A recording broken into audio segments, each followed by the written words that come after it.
o resultado da eleição é a democracia tá papia, o povo de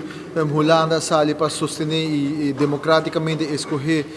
partido na líder que não quer mira para a comunidade e agora que é outro step de democracia para a formação para todo lugar para nós saber quem também vira o seguinte gabinete e vanuit plataforma que me liderar vanuit raiz nós está willing e disposto sempre para trabalhar com outra gente a base de respeito mútuo e me sinto que não necessariamente a pessoa está em discussão andando para o que trata pago e débito a Aruba tem que Holanda e seguramente automaticamente é uma combinação agora que não se toma uma postura contrário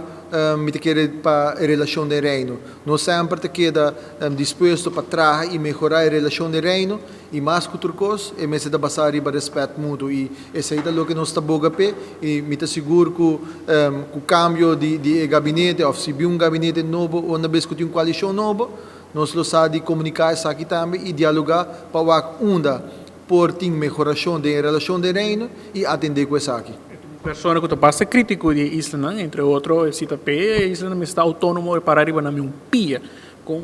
vai estar algo fácil de dizer, com que está lo qual raiz de lo quizás pone como ponto de salida para a negociação quizás com pessoas assim. Me te quer emes como persona a pôr vários aspectos banda e a bisa que tem tema mais importante para atender com a eleição que nana e me te quer empecei também ela haia e response voto não que ela haia e me te quer que sempre dialogar tá caminhando com sinta na mesa e dialogar com o outro e a base de respeito mútuo sempre vou por trás com o outro e me te quer que para arriba que nós estamos dispostos para trabalhar com a gente e a base de respeito mútuo nós estamos logrando isso aqui também.